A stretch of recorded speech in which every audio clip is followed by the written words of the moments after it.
नमस्कार, आप देख रहे हैं आज का भारत लाइव। मैं हूं रवि निषाद। इस समय मैं शहबाजगंज में हूं, जो विधानसभा सहजनवा अंतर्गत पड़ता है। आज मैं बता दूं आपको, संत शिरोमणि गुरु रविदास की जन्म जयंती यहां मनाई जा रही है, जिसके सौजन्य से मनाई जा रही है। बता दूं आपको, जन्म जयंती की मंगल कामनाएं करते हुए आयोजक जो दलित शोषित कल्याण समिति है यहाँ उपस्थित है।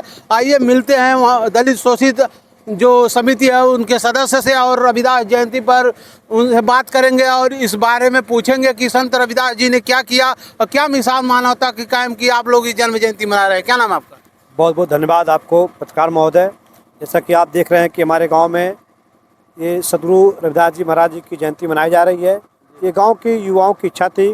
गुरुदेव जी ने जो समाज के लिए एक अच्छा जो युवा रील बनाने में मस्त है, आज युवा ने सोच लिया रविदास जयंती मनाएंगे। नहीं, देखिए, परिवर्तन होना संसार का नियम है। जब व्यक्ति जानता नहीं जिस विषय में और जिज्ञासा जब उत्पन्न होती है तो युवाओं अच्छे से अच्छे कार्य करते हैं। और अभी पिछले रविवार को जिगना में कार्यक्रम था सदगुरु रविदास जी महाराज का, तो वहाँ से युवाओं ने प्रेरणा लिया कि आखिर हमारे कुल गुरु हैं तो हम इन्हें क्यों नहीं याद करते हैं। इनकी जो शिक्षाएँ हैं, इन्होंने जो जाति का भेदभाव का बंधन काटा और शिक्षा सामाजिकता जो कुरीतियों को उन्होंने आगाह किया, तो आज का समाज नहीं जान पा रहा। तो लेकिन युवाओं की सोच है कि उस गुरु जी की वाणी को जनमानस तक पहुंचाई जाए। तो सभी ने एकत्रित होकर और समस्त लोगों ने सहयोग करके आज का एक कार्यक्रम का आयोजन किया। क्या संदेश देना चाहेंगे? जन्म जयंती मनाई जा रही है रविदास जी की, क्या संदेश देना? आज का संदेश यही है समाज के लिए कि जो हमारे सदगुरु देव महाराज जी ने कहा है कि जात पात का जो सबसे बड़ी बीमारी है उसे ख़त्म किया जाए और समाज में सबको शिक्षित होना चाहिए और एकता मिलवर्तन के साथ समाज को एक नई दिशा देनी चाहिए। क्या कहेंगे चाचा? आज संत शिरोमणि गुरु रविदास जी की जो जन्म दिवस मनाई जा रही है, ये 649वीं जन्म दिवस है। इस अवसर पर सबसे पहले हम तो धन्यवाद देना चाहेंगे इस आयोजक मंडल को, जो एक संत शिरोमणि गुरु रविदास जी के संदेशों को लोगों तक पहुंचाने का बीड़ा उठाया। निश्चित रूप से संत रविदास जी की पूजा अर्चना मान्यता इसीलिए है कि उन्होंने इस देश में फैली हुई सामाजिक कुरीतियों, धार्मिक अंधविश्वासों के खिलाफ खुल करके बोला और सिद्ध किया कि जो आप ढोंग पाखंड करते हैं ये गलत है। निश्चित रूप से इससे निजात पाने के लिए शिक्षा का ही द्वार सबसे बेहतर द्वार है। उसी के प्रति आज ये हमारे समिति के लोग इस संदेश को देने के लिए आज ये कार्यक्रम कर रहे हैं। आप क्या कहेंगे? जन्म जयंती रविदास जी की मनाई जा रही है, आपने पूर्व में भी मनाया भी अपने मंदिर पे। जी, बहुत बहुत धन्यवाद आपको।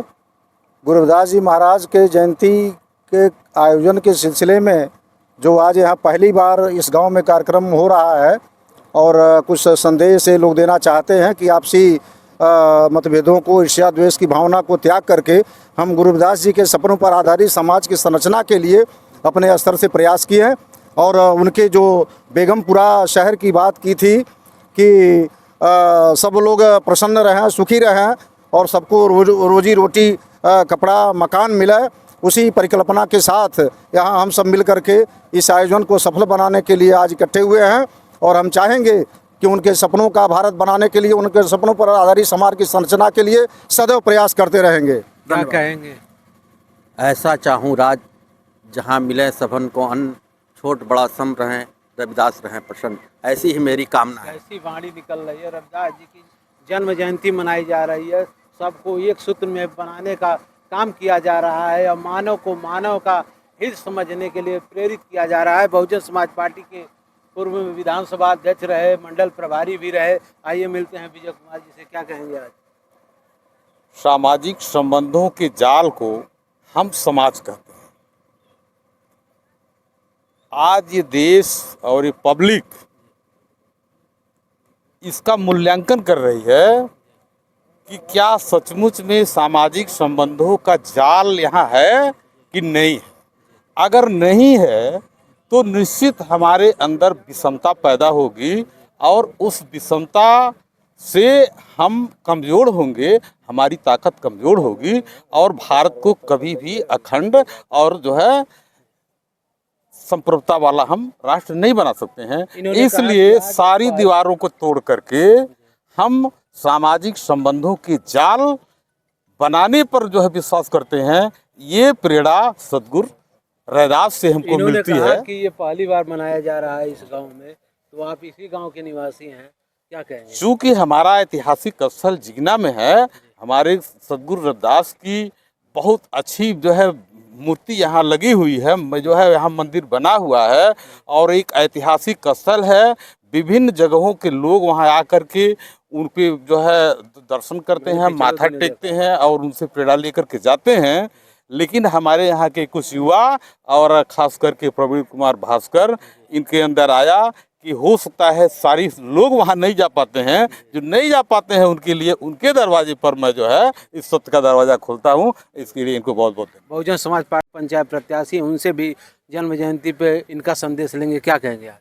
बहुत बहुत धन्यवाद। देखिए, मैं बताना चाहता हूँ, संत शिरोमणि रविदास जी महाराज दलित समाज में पैदा भले हुए, लेकिन वह मानवता का इतनी बड़ी मिसाल हैं कि उनकी जितनी भी रचनाएं हैं, अगर एक भी रचना को अगर आप व्याख्या करेंगे तो दिन कम पड़ जाएंगे, क्योंकि बहुत सारी बातें हैं उनकी रचना के माध्यम से। एक बातें हो जाए, जैसे मन रहे चंगा कटौती में गंगा, अगर आपका मन साफ है, दिल साफ है, तो फिर आपको आडंबर में फंसने की कोई ज़रूरत नहीं है। तो क्या कहेंगे आप? मैं इतना कहना चाहूँगा कि ये जो भेदभाव, ऊंच नीच, जात पात, छुआछूत का जो है इन्होंने मिटाने का काम किया। हम इंसान के रूप में अगर पैदा हुए हैं तो मुझे उनके पद चिन्हों पे चलना चाहिए। इसी बीच हमारे बीच मौजूद हैं समाजवाद के पुरोधा है और गीडा के आंदोलन के सिपाही भी हैं, और परमेश्वर छोटू सहारा ने जब वो अंकुर उद्योग लग रहा था, इन्होंने आवाज़ उठाई थी, मगर कुछ शक्तियों की बदौलत उस आवाज़ को दबा दी गई थी, मगर आज भी आवाज़ें उनकी बुलंद है। देखते रहिए आज के भारत लाइव रवि निषाद के साथ। नमस्कार। जैसा भी होगा, अगर हम डिफाइंड अपने हिसाब से कहेंगे तो आप सभी लोगों के जहन में वो चीज़ें आसानी से घुस जाएगी। आज सहभागित की धरती पर आए हुए सभी माताओं, बहनों, बड़े बुजुर्गों, सभी लोगों को मैं सहृदय धन्यवाद देता हूं कि आप सभी लोगों ने अपना अमूल्य समय दे करके यहाँ पर एकत्रित हुए और हमारे जैसे लोगों को आप लोग सुन रहे हैं। मेरा नाम दुर्गेश कुमार गौतम है, लेकिन दुर्गेश कुमार मास्टर के नाम से लोग जानते हैं। परिचय बताने में मैं समय जाया नहीं करूँगा। आज जिस महापुरुष की जयंती मना रहे हैं, एक छोटा सा एग्जाम्पल मैं देने जा रहा हूँ आप लोगों के बीच में। मेरा घर सहीजना में है। सहीजना